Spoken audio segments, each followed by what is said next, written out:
Hello, everyone. Nice to see you. I'll talk a little quieter. Barb's actually going to do a quick intro so you know who the people are that are here. We have David Blanchette from Canada, Steve Holmes, Canada, James, you just met. We also have Tommy, he's our salesperson for Campus Interiors, and Vernon, who does our marketing for PPI and is a partner in Steve Holmes. So without further ado. Okay. What I'm going to talk to you about first is some of the questions that you may, I'm going to change that, you should be asking your architect or your builder before you start building a house. And it's surprising how often these questions don't get asked. You're spending a lot of money to build a house, and what happens is the construction goes on, often by the end, a lot of the money's gone, and in reality, what you see is what's done at the end. So that's what we want to discuss so that you can manage your project a little better and not put all your faith in your builder or your architect. So we'll go through it, and what I'll do is I'll tell you the question, and then I'll give you a why behind the question so you understand the purpose of the question. All right, my background, just so you know, is I started my career very young. I got my ticket in benchwork and joinery, which is essentially cabinet making. Had a big company in Canada that did that, and then I went on and got my degree in interior design. And so then I was design and construction management. Our focus was bars and restaurants.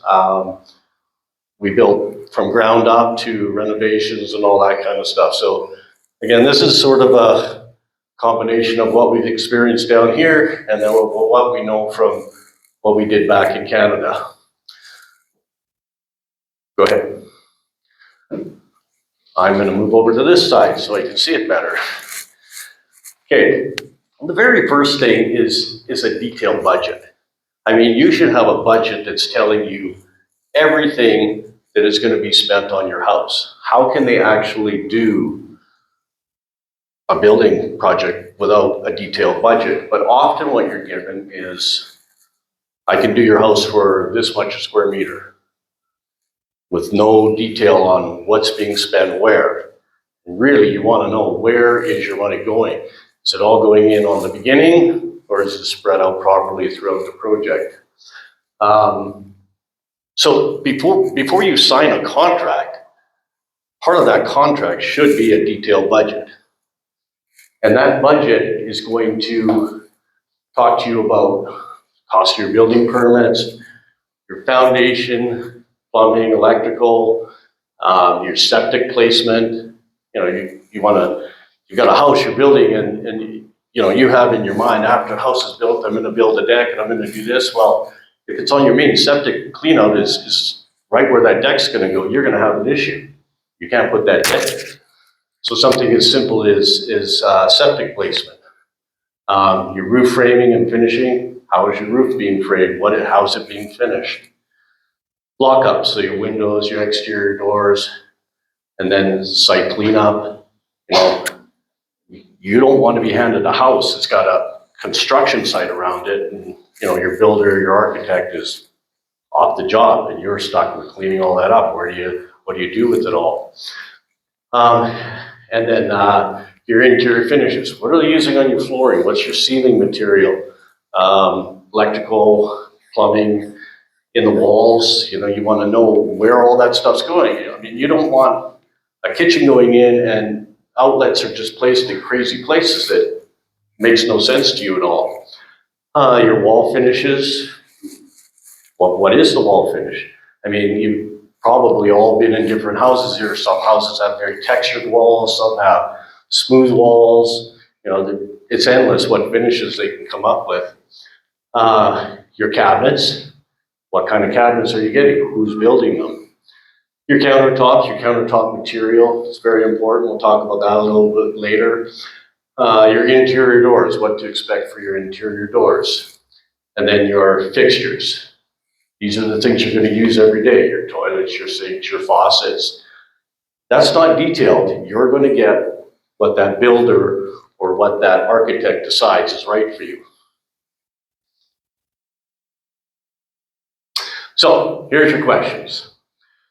What is the plan review process? So once the architect creates that plan, what's the process? What do we go through? And what changes? You put this here, but I want it over there. You want to know the process that you're going through with that architect or builder or both. So, and that leads to the next question, will there be additional drawings or additional charges to adjust the drawings? And there will be a time where that's going to come in. Once those drawings are approved, you guys have gone through it all. If you're making changes during construction, there's going to be a cost because that needs to be resubmitted to the city. So it's got to be approved. It's not just like, as much as we do gunslinging here, it's still got to go through the proper process. So you want to find out what's that going to cost you. So it's not just, you make the change and then you get a bill for $2,000. You'd be surprised at how often that happens. What is the permit process? And who's taking care of that? Is it the builder? Is it the architect? Or are they expecting you to deal with it? It's very important to know that process, what you can expect, and how long should it take. If they're building here, if they're doing architecture here, they have an idea. Now, they're not going to be able to give it to you to the day, but they're going to be, it's a 2-month process, it's a 3-week process, whatever it is. This is a key one. How will the materials be tracked on site and stored on site? And what happens if things go missing? Who's responsible for this? Chances are, you're not living on the site, okay? There's not a fence erected and a lockup. Who's to say materials don't go south on you? It can be very costly. Okay, now we're going to get a little bit into the construction. Have they included a vapor barrier below the slab? Very seldom do they. And it's plastic. It's not that much, but it's a huge factor for you later on in the house. Concrete is porous. So we have rains like we just had. Your house is maybe sitting low. The water's not going in your house, but it's all seeping into the soil and it's going to start to come up and affect your floor finish, whether it's tile, vinyl plank, whatever it is. It is going to affect that. Without that vapor barrier, you have no shield between that moisture and that water coming up through that slab. Now, I'm not saying you're going to have a puddle or anything, but it is going to start to affect the integrity of whatever's been put down to secure that floor finish. It's funny, I was just reviewing some plans with a lawyer friend of mine who's building a house. He was showing me pictures of the house next door. And I looked at it, I said, well, they're taking all this organic material because it's not clay, it's not sand, it was dirt. Dirt is full of wood, it's full of weeds, it's full of all kinds of stuff. Are they pulling that out? He says, well, no, he usually flattens it out, pours a slab over that. That's an issue. That's a huge issue. All of that material should be scraped out, and then it should be compacted, because the integrity of your slab is based on what it's sitting on. These slabs are not built to be a floating slab. Can you build it to be a floating slab? Sure, but that has to be planned. And if it's not planned, you could get cracking, all kinds of issues later on. That's where 3 years down the road, all of a sudden my tile shows a crack in it. That's because it wasn't compacted properly. The organic material wasn't removed, and then proper soil, proper substrate put in, and it wasn't compacted properly. If they don't do it, how much? That's, again, this is the planning stage. Well, how much is it to compact that? Because I'm going to tell you, you're probably going to hear, oh no, we don't compact that. So what does it take? What's it cost? I mean, we all know labor is not excessively expensive here. So for a couple $100, is it worth it? This is your home. And what's the inspection process during the building process? You have an architect possibly and a builder, 2 separate entities. So who's responsible to inspect this? It's a little different than North America. In North America, the municipality takes on that inspection process. Or the architect is liable for that inspection process. His insurance is covering that process. So you need to find out, what is the inspection process? What should I expect so that I know that it was done right?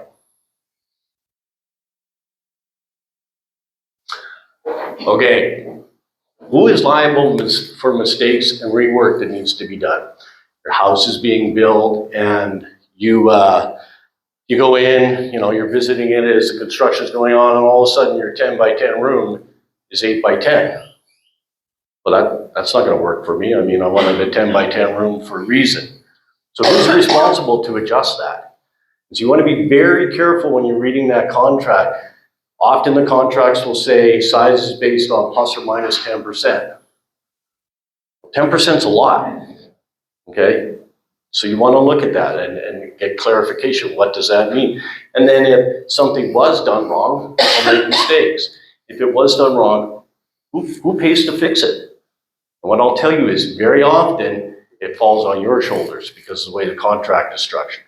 So you want to be very careful on that one.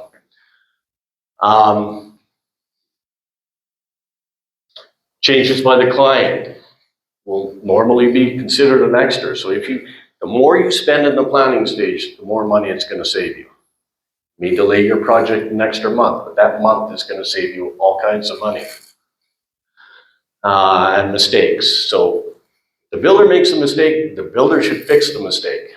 So here, I'll give you a great example. Often we go into places to put kitchens in, and dishwashers are very normal for us, but they're not so normal for nationals. They're not as common as they are for us.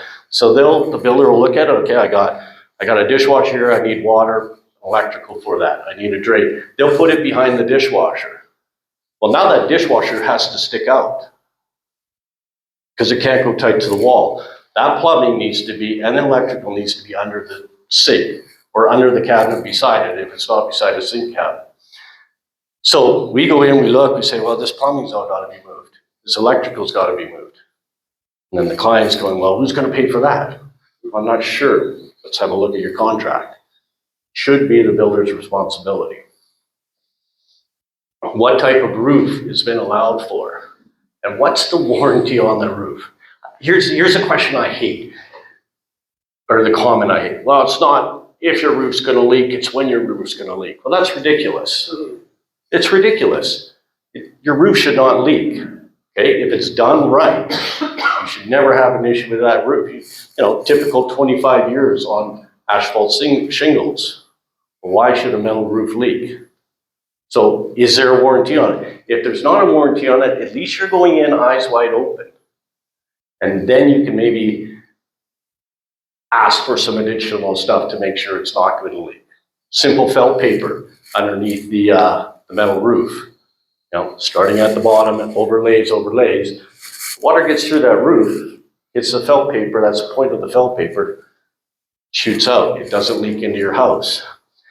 And then if there is a warranty on that roof, who's responsible to make sure it was installed correctly? Because here will be the first thing. Oh, my roof's leaking. Oh, okay, we'll call the company. Company comes out, it wasn't installed right. Your warranty's void. And that's on you. It's going to be on you. And we think, oh, that's not going to happen. We have a client who did a house out in Los Lajas. They put a double insulated roof on, beautiful roof, 25-year warranty. And started rusting, started leaking. Call the company up that provided the roof. They come out, they do an inspection. Wasn't installed right. What do you want us to do? And now that client's stuck holding the bag on a very, very expensive part of their house. A roof is not cheap, especially a good one like that. Windows. What kind of windows have been allowed for? And again, what is the warranty on those windows? They need to be installed a specific way for that warranty to be valid. You have to understand from the window or the roofing company's perspective, they can't just take all liability. If it's not done right, they're not going to stand behind the warranty. So who's responsible for that inspection, and who's going to give a sign off that it was done right, that it's been installed as per the manufacturer's specifications? Construction schedule. If you don't have a schedule, count on a year and a half, 2 years for this house to get done. I'm telling you, you need a schedule, and they should be able to give you a schedule. If you can't give you a schedule, then you probably shouldn't be building your house. Okay? And I'm not telling you that they're going to get this down to the day or even the week, but it should be within the month that if they say it's going to take 6 months, it should take 6.5 months. You have to plan your rental possibly. You got to plan, maybe you've got a container coming from North America or Europe. You got to plan all that stuff. If that house isn't done, where are you going to put it? And who's going to pay for it? And then you've got your construction milestones. So those are the things we went over the roof in the beginning. The roof going on, the flooring, all of those should all be in that construction schedule. And that's how your payment schedule should work. They should have to hit the targets that they're supposed to hit. And again, that's part of that contract that you don't want signed before you know. And then what is the plan if, we fall behind on the schedule? Is there a way we're going to make it up, or it's just, oh, well, too bad, so sad? And then who's going to be responsible for the extra 3 months I've got to be in a rental? And then final approval process. So when things are done, who is responsible to approve it? What I'm going to suggest you have in your contract is it's twofold. It's your architect and it's you. You're going to walk together, you're going to look at this stuff. Was it what we discussed? Or architect goes, hey, it's good. Often architects are the builder here too. So they're not very, they're not set apart from the cost. So you want to know for sure what's the process that we're going to go through here. And then the warranty on the finished home and the key components within the home. So your warranty, your roof, windows, your interior finishes, such as your cabinets, your countertops, and even your fixtures. Put a toilet in, floor's not done right, toilet gets bolted down, sit down, it cracks. What happens? Who's responsible for that? Because again, if the manufacturer comes in, they're going to go, it's not me, I didn't install it properly. And then what's the process if there is a warranty issue? Who am I supposed to contact? Do I talk to you, Mr. Architect? Do I talk to you, Mr. Builder? Or am I supposed to go to the manufacturer? And if I'm supposed to go to the manufacturer, what is the contact info that I need to have to do that?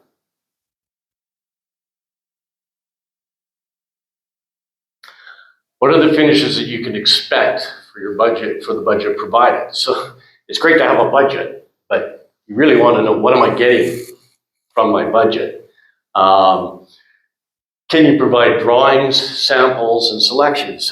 So what we would do and if you've ever built a house in North America, normally you would get a finish board. So you can see how the finishes tie together, what do they look like?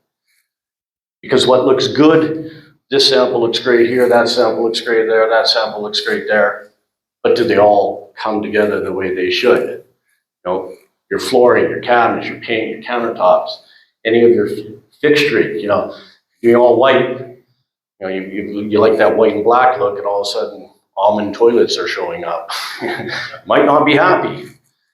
It seems silly that why should I have to go through this? But I'm telling you, based on conversations, you got to go through that process. You need to expect, if nothing else, a table with all your finishes laid out on it. It doesn't have to be a color board, but it's got a pink color, it's got all your flooring and all your different things that you need. And then what is not included? What do I have to deal with? Well, landscaping's on you, or this is on you, or that's on you. You want to know what's not included. It's great to look at that budget and the schedule and go, okay, looks good, let's be honest, this is not what you do. So that question will give you a list of what's not included. And then when something comes to you, well, it's not on my list of what's not included. Why would it not be included? Gives you something to go back on. And that's what you want. You want to cross your T's and dot your I's. And so what if I want to purchase some of these things on my own? Is there going to be a credit? What if I want to purchase my own kitchen cabinets? What if I want to purchase my own toilets? I want a special toilet. I'm going to bring it in from the States. And a client who did Cocoa Beach, and they had kids, and they wanted all automatic flushing toilets. So all of those had to be brought in. So they negotiated, their contract was set up, and all of that was included. But it was just builder grade stuff. They were building a dream home. And the credit they got back didn't even come close to taking care of these new toilets. So they were stuck with the extra cost. That budget should show what are my fixtures worth. And you can even take it one step further. So, okay, I've got 20 different fixtures in here. Can you give me a bit of a breakdown? You know, my kitchen sink, it can be a $300-400 item. You know, they allowed $20 stainless steel sink. At least you know if you upgrade, I got a $20 credit, you know. Square meter pricing for the entire build may seem like a good idea. It can really limit the choices. And if the contractor, his construction's going on, he's digging the foundation. He's got a huge rock in the way. He didn't see that, he didn't know. So that's where we get the cost overruns. Well, where does that come out of? It always comes out of the end. And what you guys are looking to look at every day in that house is that end stuff. That's what you see. You don't see all what's in the walls and all the stuff that's very important, but it's still not what you see. Having a price to lock up and then finish separately gives you a little more control. So they call it the gray stage. So basically what it means is your house is built, walls go up, ceilings go in, and then it's yours. And then you can bring in maybe a separate contractor, or if you're really happy with the contractor, then you go through the process again. Okay, let's rework now a new schedule, and let's do a new budget for this phase of it. Very good way to do it, because at that point, you've got much more control, and you're gonna have a better sense of the space too. It's very hard sometimes for people to visualize the space before it's put together. References. Ask for references. Find out how long the builder's been working in this area. Did they just come here from somewhere else? They're setting up shop. You don't know anything about them then. So you want to get their references. You want to know how long they've been working. Oh, now I'm going to have to do this. You should have a recent HASI Sabo and rook number. So this tells you that he's a legitimate business. It tells you that if there is an issue, you can go to dispute. Okay, you can dispute things in Panama, but if he's got no rook number, he's got no HASI Sabo, he's gone, chances are, and you're stuck with what's left. 2 to 3 references. Did a recent. It's great to talk to someone that, here's my experience here is, often builders don't know how to scale, okay? So they're good, they've done a great job on your house, and then they get busier and busier and busier, and they don't know how to scale. So all of a sudden, they're struggling with keeping up. So it doesn't do you much good to have a reference from 3 years ago. And if he hasn't done anything in 3 years, it should throw up a few flags for you.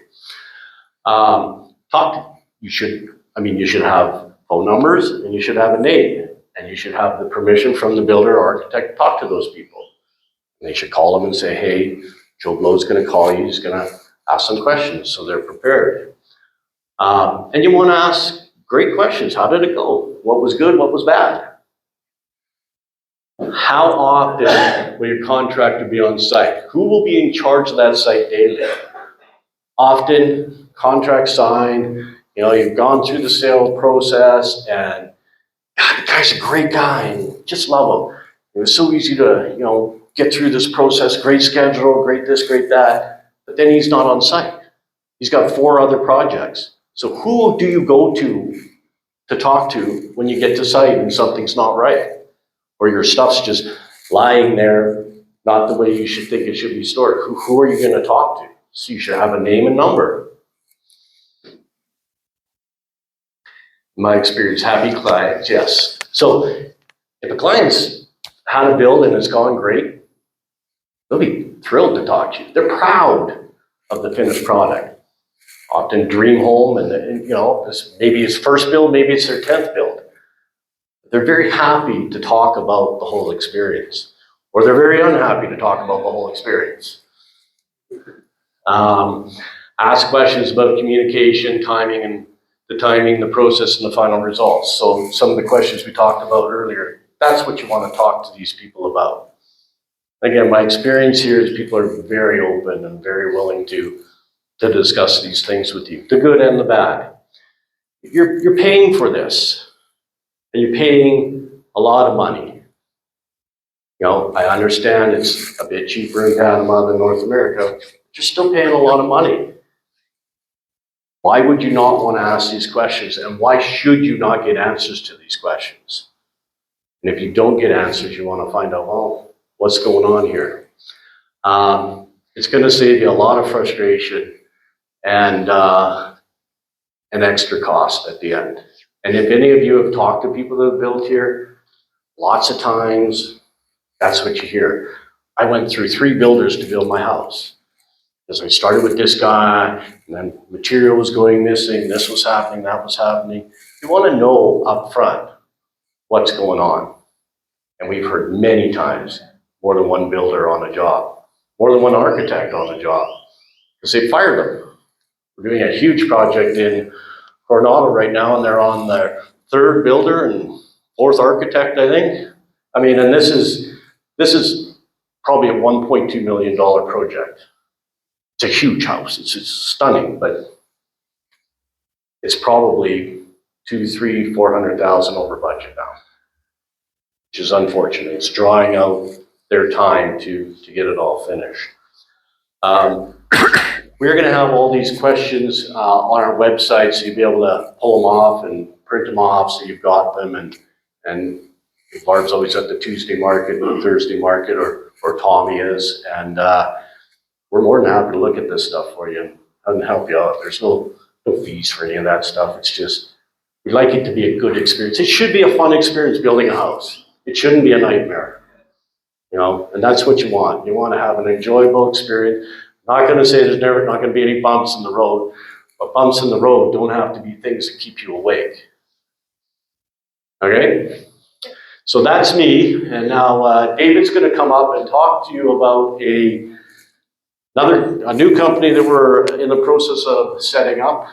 We're working with a parent company in Canada called Seed Homes, and what these are is custom factory-built houses.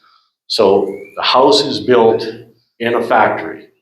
It's brought to site, set up, and it allows us to control things a lot more.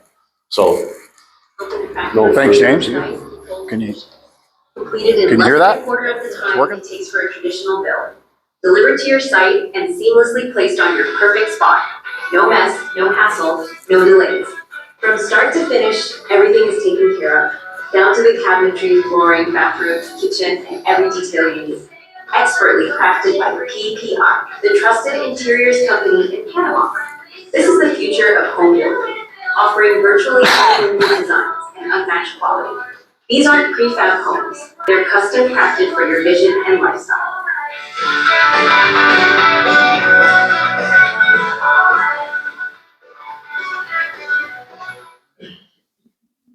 Hi there. Thanks for giving me the opportunity to speak. My name is David Blanchette. I'm from Calgary, Alberta, and I'm one of the principals with Seed Homes.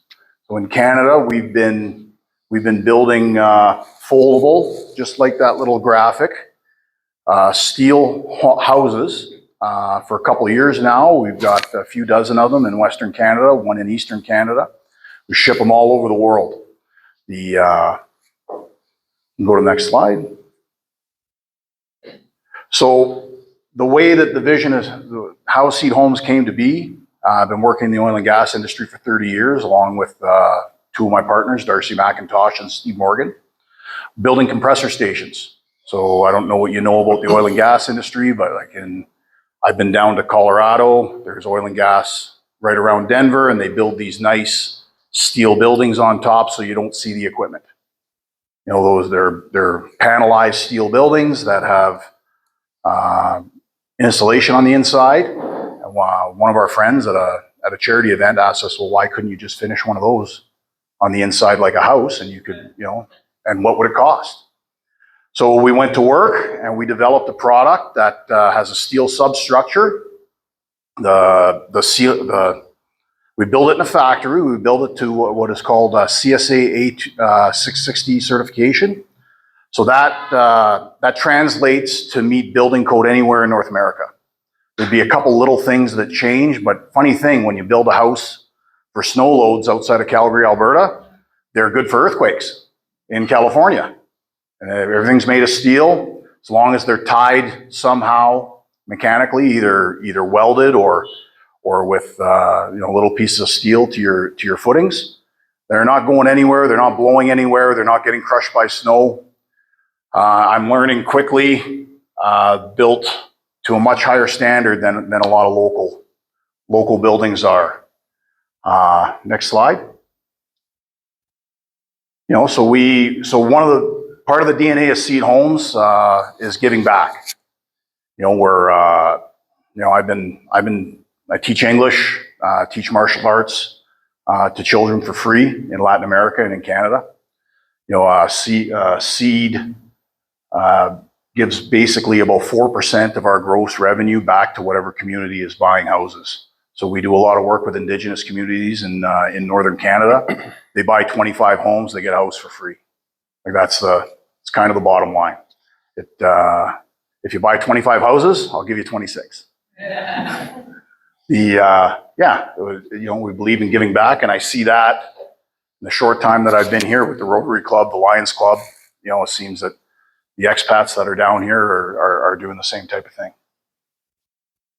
So we're building in a factory, so some of the house needs to be pretty standard, and we're folding it up so that we can travel all over the world or all over North America. So one of the technical constraints is your load can't be more than 11.5 feet high, 10.5 feet wide, and up to 44 feet long, just for transport. I don't know if anybody's from the northeast of the United States trying to get on roads, from Maine to New York. Some of those back roads, the train trestles are pretty low. So we can't build you one house that's 5,500 square feet. You know, what we could do is we could build you a bunch of little boxes and put them together. You know, so there'd be a little more shipping. Right now, we offer a 408, a 729, a 918, and 1,188 square foot model. Those are our standard sizes. On your property here, you could mix and match. We've got some designs that are going into the Bahamas that are two of the 1,188 square foot models with a 729 in between. So you have a U with your outdoor kitchen and patio in the middle, you know, and pricing basically is, two of these boxes, one of these boxes is kind of like, you know, it's shopping for a Seed home is pretty easy. We show you what we can do. You kind of have your vision, but you know, there are some constraints. That's the bottom line. What's different in Panama versus North America is the owners of Seed Homes Latin America also own a kitchen and bathroom company, a custom kitchen and bathroom company. So they're able to customize. They've got everything. It was great to go to PPI, and they actually have more choices than we have in North America.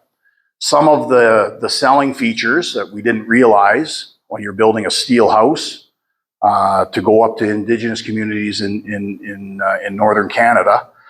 So the building envelope doesn't have any organic material. Okay, the exterior is powder-coated galvanized steel. So in a marine environment, you're guaranteed against they only guarantee against fading because the actual material will be good for hundreds of years. You'll never have to paint these, ever. Even if you're on the ocean. It's just because of the materials we choose. We choose hot dipped galvanized steel that's powder coated. Comes in big rolls. We fold it ourselves. We make the panels. It ends up being cheaper than a stick built home. So I've got a couple hundred houses going to Maine. The reason they're going is because I can beat the local builders. Part of it's because the Canadian dollar is like monopoly money. But so you have a building envelope that's completely, from the exterior perspective, it's maintenance free. The interior, we use a material called truss core. So I've seen similar materials here. Truss core is a PVC product. So in Canada, the sales pitch is you can slap shot a hockey puck at it, and you don't make a dent. And then we use spray foam for insulation in between. Down here, may use mineral fiber because you don't need an R30 wall. R24 is still going to be 24 times better than an 8-inch concrete wall. And we heat and cool the buildings with a combination of a heat pump and hot water forced air furnace. So medium velocity forced air furnace. So what you would end up here, you may not use the heating to heat your house, but it's going to heat your hot water. And you would have a whisper quiet forced air cooling system. So at night or during the day, your home is going to be 69.3 degrees Fahrenheit, exact whatever you want, right? And that's your humidity is going to be constant because it uses an air exchange system, not cracks by the window for air to go in and out. It's built to what you would expect to live in Northern California or New York or Alaska. Right? When we build something for Northern Alberta, turns out it's comfortable in California because it just takes less money to heat. Right? You've got a North American style home. You don't have to worry about a vapor barrier. You're off the ground. The other thing Seed Homes Latin America is going to offer you is that it's going to be a turnkey product. You buy a house, you don't worry about the foundation. James is going to handle that. Right? You're gonna be able to design your home, get your floor plan, get your drawings, look at them. I'm sure they're gonna let you pop in and see your house being built. And then it's gonna come to location. It'll have a Canadian or North American that's there, watching the people building it, and then you're done. And not for $400 a square foot either. It's the price point. Turns out labor is inexpensive here. So even importing some product and then building a house here, overall, by the time you get your keys, it's going to be right in line with the market here. And you're going to get a product that's going to last you a couple hundred years. It's going to be similar to what you've been living in North America, and you're not going to have to maintain it. It's going to take a while for a brand new factory to get off the ground doing that. However, building a 1,200 square foot home, doesn't matter where, when you have the materials on site, you're shipping it in a month. It only takes so many hours, right, to put together. And it's you're putting panels up on the outside, you're wiring it, you're plumbing it, you're putting your panels up on the inside, then you're folding it up and it's getting on the truck. And you need to get it out because you have another one to build. So it's not the waiting 18 months to get your home built doesn't enter into reality it would be, I don't like to use trailers as an example, but it would be a similar process if you went to a mobile home builder and you know, you want that one over there, but you want it to be a different color. So they're just going to build you another one, and in 4 weeks, it's going to ship to your land. A video that we could, so Russell and Heather Thomas, a couple of artists in High River, Alberta, they bought a home from me a couple of years ago, and they like to sell their art. So if you see something on their walls, that's kind of why they let me do this video. It's to promote their artistry, and you could get an idea. Hey Heather, how you doing? Good. And who do we have here? That's Shay and Coco. Shay and Coco. Okay. Well, thanks for inviting me over to take some video. Why don't you bring me around and tell me what you think? Okay, this is our foyer. We love the space inside the seed home, and we designed it so that we could have all these closets here for all of the hiking and outdoor gear, the dog stuff, the winter stuff. But as you can see, this is just one side. It's quite spacious. It feels bright with all the windows, and we just love it. We love our new home. Right on. Well, take me through it. Why don't we start with the bathroom here? Sure, this is the guest bathroom. So we do have one guest bedroom. It doesn't look like a guest bedroom right now, but it's really great. And if you go on in, it's also the dog eating area, as you might be able to tell. It's a beautiful shower and wonderful light coming in the bathroom. And you'll notice the cabinet up top. So the key to a smaller living space is making maximum use of the available space for storage. And so we had these cupboards put in both bathrooms nice and high, because every little space is really useful, and it's proving to be perfect. I mean, there's enough space to store everything that we have. Right on. What's in this little behind this door here? Yes. So this is the magic closet. So we have the hot water tank in there. It's the wonderful light switches. These are all the master switches for all the circuits. So every light switch you see throughout the house is actually Bluetooth enabled. So it's really cool. They're all remote switches, but the master switches live in the utility closet. Well, fair enough. Yeah. So you could move these switches if you wanted. Yeah, most of the switches that you see are movable. So somebody bought the house that was in a wheelchair. Yeah. They could just drop them They could just drop them down. Just pull this off, drop them Okay. down. Wow. They're also all dim. So let's see. Dimmable. Let's see. I gotta find the right ones. So they all come on, and come on, Right on. and you can dim them. So you can create the right ambience depending on the time of day. That's really awesome. great. Great. Come on in. Sounds good. Tell me what you think of the truss core, the wall finishings. You know, we love the concept of the truss core from the word go, because it's much better for the environment.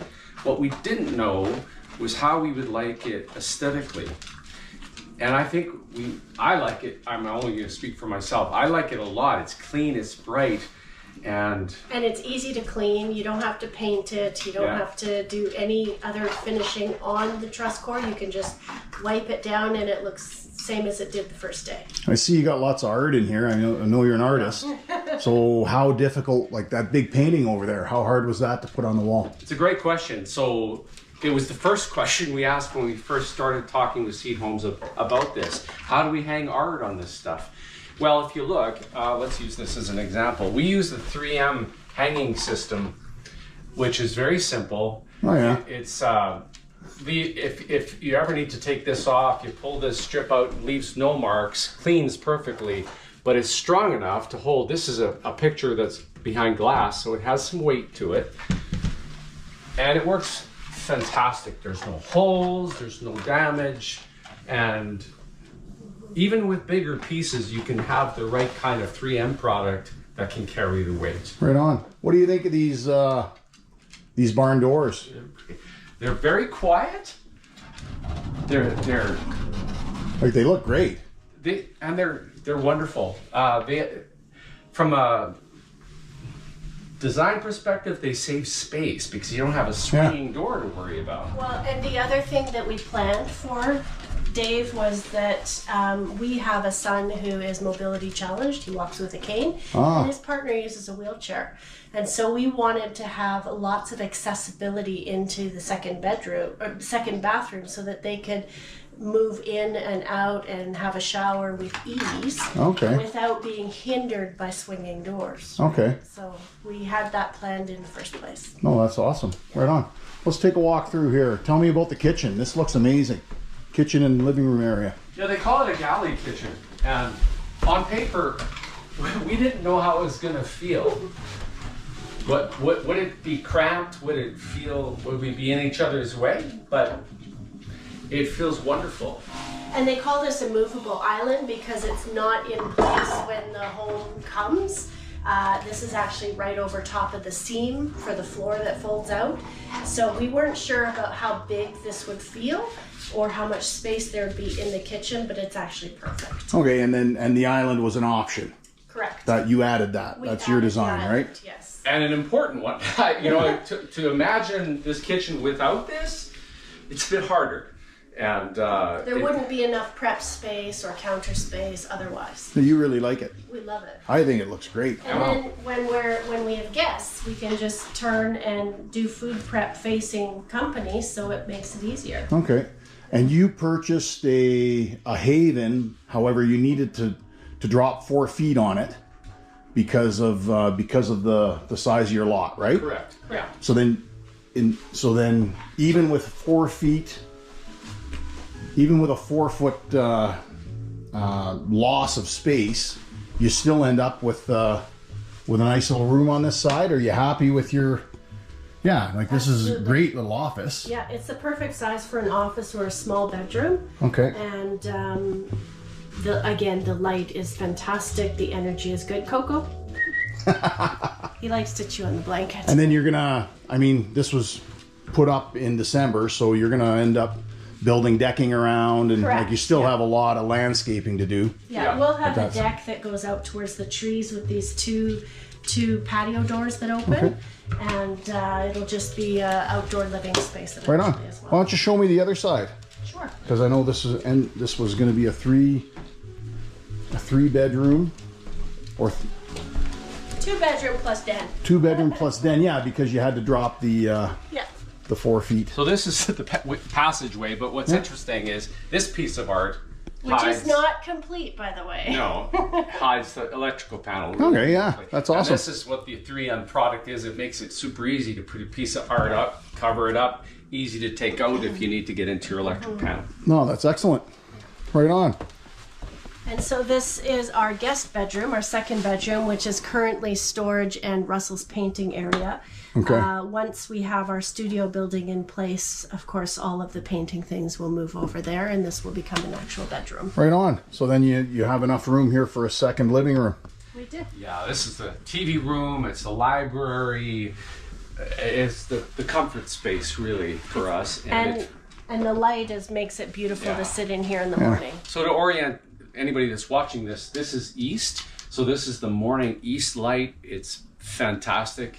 And we love light. It makes a home a place to be and live comfortably. Yeah. That's excellent. And then this will be your guys' bedroom over here. This is the master. Come on in. Perfect. And so we have, again, lots of light in here. Okay. This is a queen-size bed for reference. Yeah. And I designed it wide enough to have the closets. These are actually IKEA closets, but they work perfectly. Excellent. And then master bath. Yeah, master bath with the tub and dual sink vanity. Okay. So at about 1,100 square feet, Yeah. your 2 bedrooms plus a den, 2 bathrooms, essentially 2 living rooms, Yeah. and a foyer. Yep. And this is amazing. So then the only real difference between this and the standard haven would be you'd have more room in your bedrooms. You'd have 4 extra feet. 4 extra feet. Which would be amazing, Yeah. for sure. Yeah, exactly. We love this. See, we went into this with a downsize mentality, so we got rid of a lot of stuff, Yeah. But there was moments of panic. Oh my God, where are we going to put everything? But Heather had designed it so well that there's room for everything. We have places to put things that are like summer things to tuck away. Seasonal items, we can tuck them away in the closets. So the high ceilings really make a difference with that. They absolutely do. Yeah. Right and on. Of course, there's no basement. So that's the other thing. Normal houses, you have a basement and that's where you stuff everything. Well, we knew going in we wouldn't have that. But it actually has helped us downsize. It feels lighter. Feels really comfortable. This feels like home. Well, and the other thing is looking forward, as we age, it's going to be an easy place to age in because there's no stairs other than coming up into the house. It's all one floor, and because there's no basement, we don't have to worry about going up and down. And that can easily be a ramp. Exactly. Very easy. Yeah. Right on. Well, thank you very much. You're welcome. Thank you. It's beautiful. I appreciate you taking me through. So then, final finishings. You know, all I notice here is how bright and light everything is. You know, and it does look very clean, like very. You know, it doesn't look industrial. It looks like home.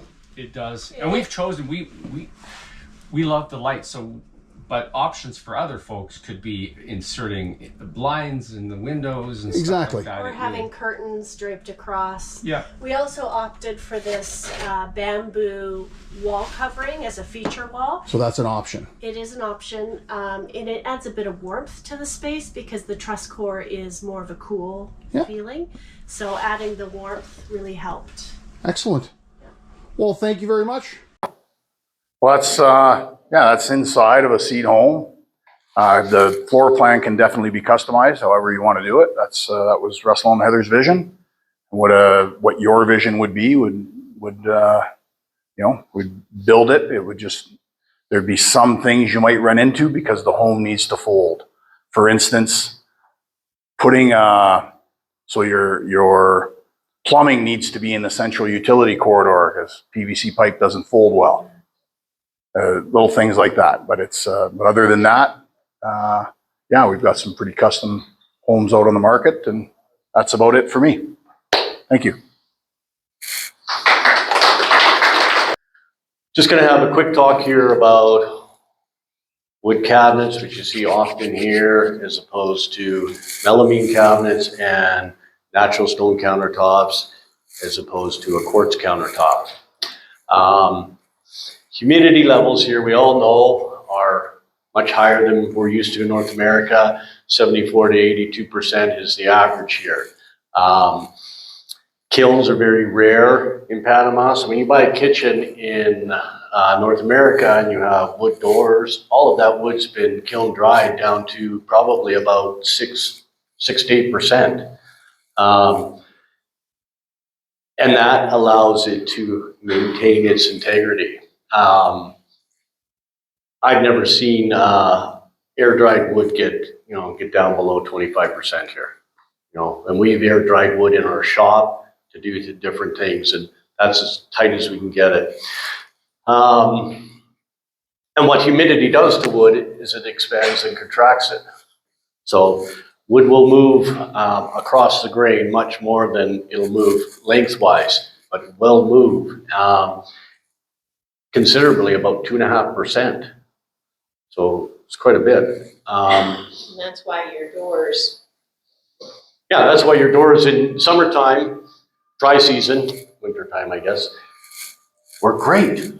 And then in the rainy season, they don't work so great. They stick because the wood's contracting and expanding. It really has nothing to do with the manufacturer that's built those doors. They've done what they can do here, but those doors will move. It's a characteristic of wood. And of course, then you've got our lovely termites here. So anytime you see a little pile of dust that you keep cleaning up under your cabinets, that's termites. That's what it is. And they'll take years to destroy the integrity of your cabinets, but they will destroy the integrity of the cabinet. Melamine. So what is melamine? Well, basically what they've done is they've ground up wood, they've compressed it into a sheet, and then they put, the melamine is actually the finish that's on the top and bottom of that. That's the actual melamine. The other is a particle board core. Now, in Panama, we have treated melamine. We don't need to use that in North America, but here we do. And it's got, if you look at it, it's got a green tinge to it. So it's same process as treated lumber. Exactly the same process. That's what they've done to it. So it's not susceptible to insects, and it's not susceptible to humidity. It's not going to move like wood's going to move. It'll move maybe 1% at the most. And it comes in all kinds of finishes. Here we get it in 16 millimeter 5/8 or 3/4 inch 18, 19 millimeter. And it comes with textured finish, smooth finish, wood grain patterns, marble patterns, all kinds of different finishes on the wood. It's very stable. What we're able to do with melamine is, I've got my kitchen here and I've got drawer bags. Well, we're able to take the grain on those drawer bags and match it. So it's all cut out of one piece, and it's a very beautiful look. It's not, doesn't look hodgepodge. It doesn't look like, oh, well, this piece is this color and that piece is that color. It's all the same. It's very consistent, very rich look. We can also do, we created a process where, because we had clients say, well, I love the integrity of the melamine, but I kind of want my doors to be something a little different than slab doors. Slab doors are great for some people don't like them. So we created a process where we could actually make a shaker door.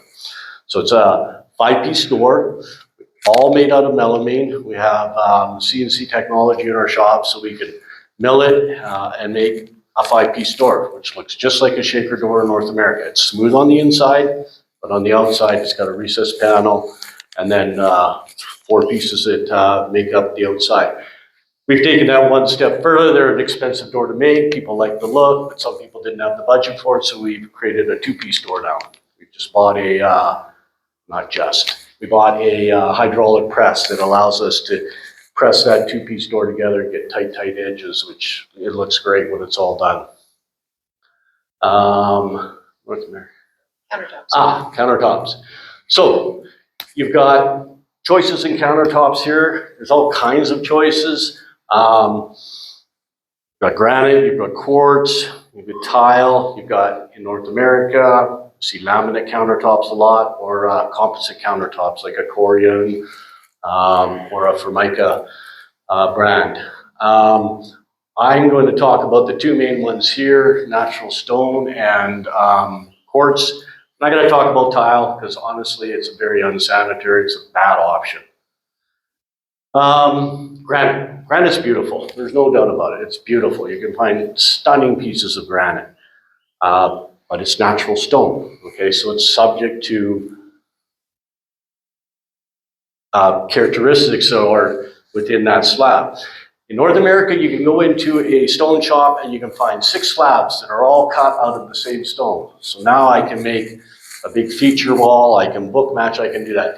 Much harder to find here. You know, they're not bringing in sequence match stone. You know, typically they're 1 or 2 slabs. That'll be about the most they'll have that'll match. Again, it's a natural product. It needs to be sealed, you know, every 4 to 6 months, depending on the usage.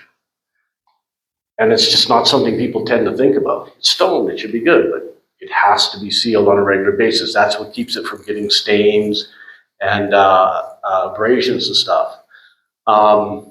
Some types of natural stone are much more susceptible to stress cracks. So they didn't compact your slab. Now we have an earthquake, your house starts to do a little bit of movement. Natural stone can crack. It can crack in the corners where your sinks are. It can crack where the corners of those are stress corners. So that's one of the issues you're going to find could find with natural stone. And then again, you want to, if you're going to do natural stone, you want to pick that slab. You want to make sure you take pictures of it to make sure you get the slab that you wanted. Because one slab to another can be significantly different. You might have a beautiful veining that you like, but that might be very unique to that piece of stone. So quartz. So what quartz is basically they take natural stone, they ground it up, and then they fuse it back together with a very high-tech resin, very strong, it's not brittle. It's a sealed product, so you'll find quartz a lot in hospital environments and stuff like that where they can have bacterial growth or anything like that. It doesn't need to be sealed. It's not susceptible to stains. We can get matchings. It's very uniform. We can get matching slabs. So if we have a seam that comes together, we can bring that together and match that veining. Far less susceptible to stress cracks. If we're lowering a piece of granite, we got to have 5, 6 guys, and it has to be lowered, on braces so it doesn't crack. If we've got quartz, 2 guys, it's not going to break. And transporting natural stone to locations that are on bumpy roads is much more difficult to get that stone there in one piece without stress cracks. Yeah, learned that one from experience. Yes. And then the overhang too. Again, because of the properties of granite, if you're going with just a single thickness granite, you can't have really more than 4-inch overhang without having gussets and braces, whereas quartz is approved for 12 inches. You can go out 12 inches, 300 millimeters. Caution about white stone. Yeah, so it does, if it's for instance, if your kitchen was over on that window and you've got a lot of sunlight that's coming in there during the day, the lighter colors will, over time, start to discolor. They'll discolor evenly, but they will discolor. We've got a bar in our showroom. Top looks great, and you look at it and think, oh, it looks great. But if you put a sample up against it, you'll see it's yellowed quite a bit. But there are products that you can put on your window that are UV protected. Yeah. Okay. And so why do we use it at Pan Pacific Interiors? We have a 5-year warranty. We're able to create beautiful finished results, that meet or exceed our clients' expectations. And we can stand behind it on our warranty. It's not that we never have an issue, but we can usually figure out what the issue is. We replace it, it's under your warranty, and then we don't make that same mistake again. So it allows us to give you a finished product that is what you expect. And we're not susceptible to the characteristics of wood or the characteristics of natural stone. So we're exclusive. We don't do natural stone. We did. We don't anymore. And we don't do wood cabinets. We stick with melamine. We found it works really well for us and our clients. We put a 5-year warranty on it, but the reality is your kitchen should look pretty much the way it looked when you got it in 10 years. Why not?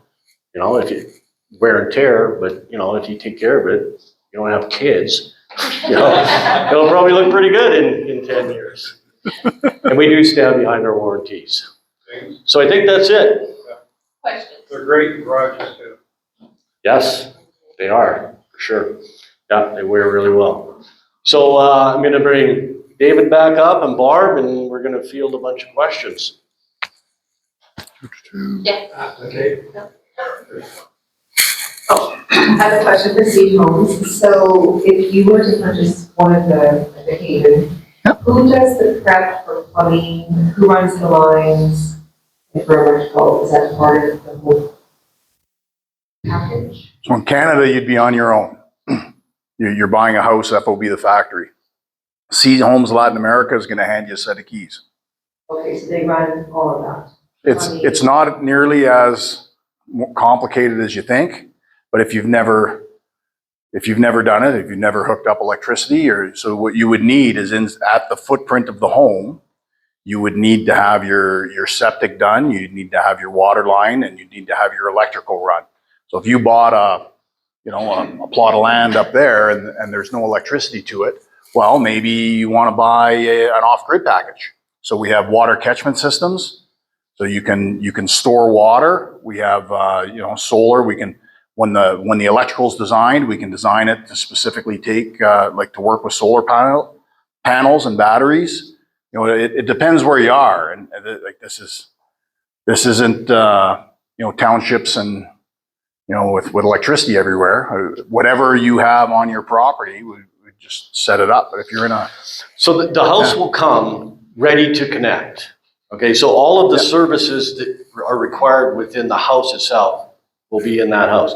Now, we can take care of that connection for you, or, I mean, you can have, you know, I've got a builder, my brother's a builder, and he's gonna do that. That's fine. It comes, we'll work with him on the connection. A very simple connection, very quick, not a long process, because most of that is all set up. It's the same as what you see here. You're gonna have your electrical box in the front, usually on the street. That's a city requirement. That's not our requirement. And from there, we're gonna go underground and into the house, and it's a simple connection. James, excellent presentation. But when you were talking about construction building, there's one critical thing you left out. It's called drainage.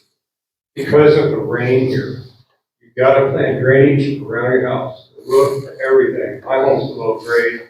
We did all that, and I've been here 10 years. And some of the heaviest rains, never had a problem. It's always drained away from the house. So I don't have slab issues. But if you don't do that, you're going to have a problem. Yeah, and so a seed home is designed to sit on piles, okay?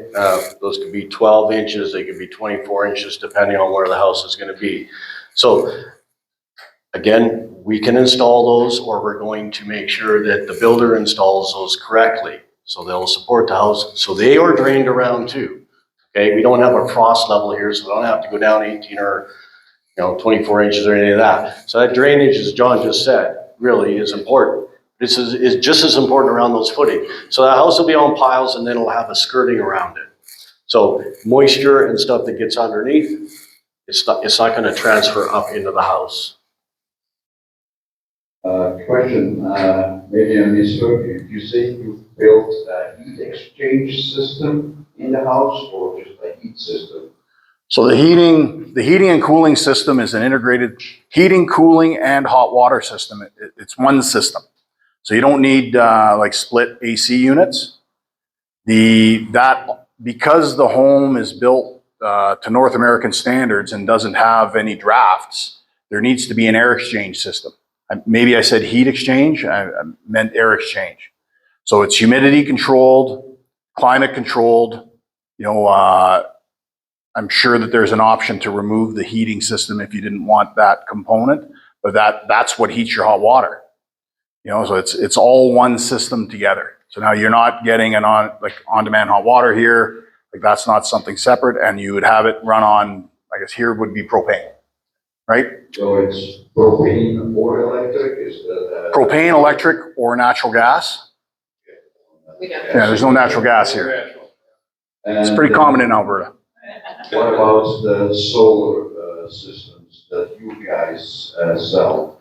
Are they proprietary, or is that a brand that's only available in Canada, and how is it going to be sourced here? We're gonna work with local suppliers on that, because if there is a maintenance issue, there's a warranty issue, we wanna work with a local supplier, and we'll manage that with them. You know, we're gonna limit what we're bringing in from Canada. Most of the components will all be from here. There's a couple things that they have that are proprietary to them that will bring down the truss core and stuff like that. But we also have different finishes for the walls as well that will be from here through. Once there's a local source, yeah, 90% of what you need to build a seed home, you can find in Panama right now. The one thing that is coming from Canada at the moment is the panels for the exterior walls, until James either buys a panel or buys a panel former or finds a panel former that can make those panels. How about like hanging TVs from the wall? Because everything seems to be just, we showed only pictures, but nothing heavy to hang on the wall. How to handle that? So just like a drywall house, in Canada, probably the same in the States. A lot of houses now are built steel stud. It's such a quick process, but you got to put backing in. So we'll go through 3D renderings of the house. You'll see this is where I want my TV. We'll make sure there's enough backing in there and you'll be able to hang whatever size TV you want on an articulating wall. You know, we'll put structural steel studs in those areas for sure. Hi. Can you speak to the security of the house when you're done? I mean, my experience is most homes have bars on the windows and that kind of stuff. So that's an option. That'll definitely be an option that's available. We're going to work with some local companies like Fortec to, you know, if you want to go that route as far as security goes. So there's lots of options. We are also going to have alarm packages, smart home options and stuff like that. You're going to be able to customize this. You're going to be able to take it as far as you want. Some people love that. Some people don't want any Wi-Fi within the house, and you know they can be set up that way as well. So the security level can be as high as you want. The exterior doors will be steel doors, steel insulated doors, so it's not like you know, someone's going to kick your door in or anything like that. Yeah, the homes are engineered for, ideally, like from the beginning, we were selling to the Canadian government for, you know, for the far north, for Indigenous communities where there's no option to fix things. You know, so it needed to go out and it needed to stay the same way in basically in rental conditions, you know, for the next 25 years. We sent some to northern BC that have the same shutters that where we parked, like just the steel shutters, you know, that you pull down. So when, you know, the guy that has that land, when he goes back to Vancouver, he's basically got a steel box. You know, you can get through it with a welder or with a torch, but you're not stealing, you're not smashing the window and jumping in. There was another question up here. Sorry, my exercise. I I noticed on your last slide, there was a figure of $1.5 million. What was that all about? Yeah, that was like a YouTube video or something. Oh, that was just a YouTube video. Had nothing to do with. With view? Oh, okay, that wasn't. That wasn't- Okay. So Might have been views. one of the things we're doing is we're going to build a Haven show home. Okay, that is going to be our first build. We're going to dial in our pricing really tight once that's done. Right now, I mean, our range of pricing is going to be in around 100 for the studio versions and up to 220. Again, for a turnkey house. This is including your appliances, your flooring. I mean, you got to buy your bed, you got to buy your towels and your linens. But otherwise, you've got a finished house. There's no I got to get this or I got to get that. It's a finished unit. Finished unit that's mold proof, maintenance free, fireproof. Not sure if that's a thing here, but sure is in the boreal forest or California. You know, you've got something that'll last 100 years. I've been in buildings that are built this way that were built after this First World War in northern Alberta in the oil and gas industry. They're not pretty. They weren't meant to be pretty, but they still hold water. What about the dishwashers and the stoves and everything else? Are they North American brands or are they? Yeah, we'll have packages. So I'm gonna defer to Barb. We're gonna set up some packages to choose from. Everything's gonna be customizable, so you get to pick, okay, this is what's included in the price, but if you wanna upgrade, here's a package or here's a package. But they'll definitely be planned for dishwashers and that type of stuff. And not even our standard is not going to be a cheap standard. It's going to be something that we know we can stand behind. Thank you. Great talk, by the way. Thanks, guys. Good. 2 questions. One about the seed home. Solar glass option, UV protection. Yep. There's a choose to have a lot of glass in there. Yes, That's an option. that's an option, definitely. Readily available here in Panama? It's a film that can be put on the window. Yeah, that's just a film, eh? Yeah, that's what it's done. Yeah. Right, but they're going to be minimum double pane, and we're even considering triple pane on the windows just to increase the R factor. So it'll probably be an option. I don't think we're going to go single pane. I don't think it serves what this house is being set up to do. Okay, next question. Total price, installed, tested, hand over the certification, warranty included for 1,100 square foot. Any idea? What's the whole? It's going to be, I mean, I'm not going to lock it in, but they're going to be in around the 220. Once we build the show home, we're going to have hard numbers. We're using Canadian, their experience, and we're using their labor cost, not their labor cost, but their labor time and stuff like that. And that's how we're coming up with those numbers. But this is my background, and David and I have discussed this. I think we're going to be able to improve some of the processes. They're building it from a construction point of view. We're building it more from a construction management and a cabinet point of view. Everything's modular, and it's not a modular home, but everything is a modular component. When we used to build bars, we would build huge back bars, and we would take them in pieces, and in a night, the whole bar is installed, and that's the intention of this. So we don't know exactly where the number is going to be, but that's roughly where they're going to be, around the 220, and we're going to do what we can to trim that down. Yeah. But again, turnkey. Got it, understood, thanks.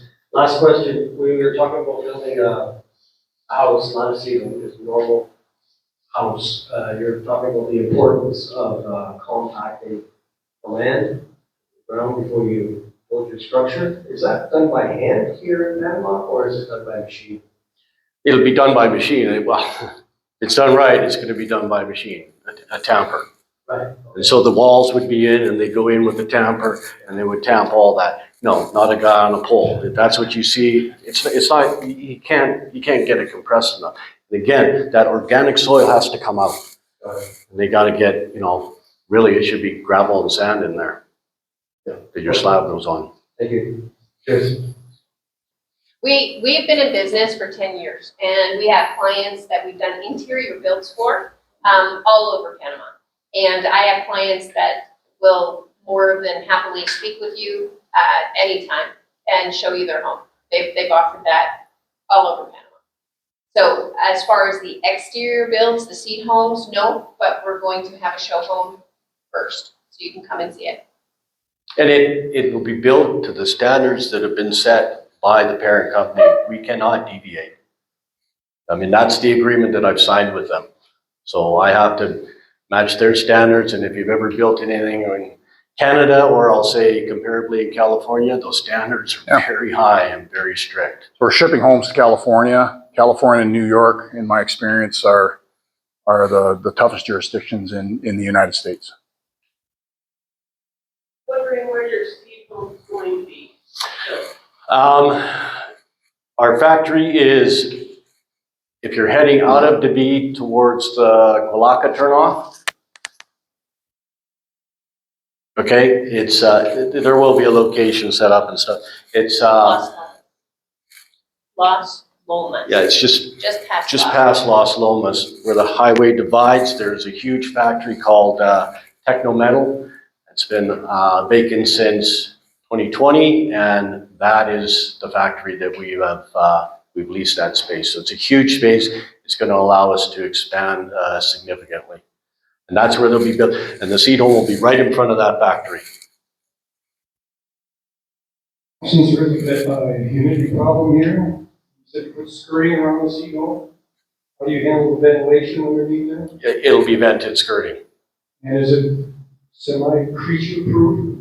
Yeah, it'll be vented. I mean, the same as any house has been put on piles. It definitely will be critter proof, and it'll allow the air movement through there. The flooring is not, the substrate of the flooring is a magnesium panel. So again, it's not subject to the moisture either. There's no organic material in this except for on the inside with engineered organic material like melamine. Pan Pacific Interiors, building your dreams, one cabinet at a time.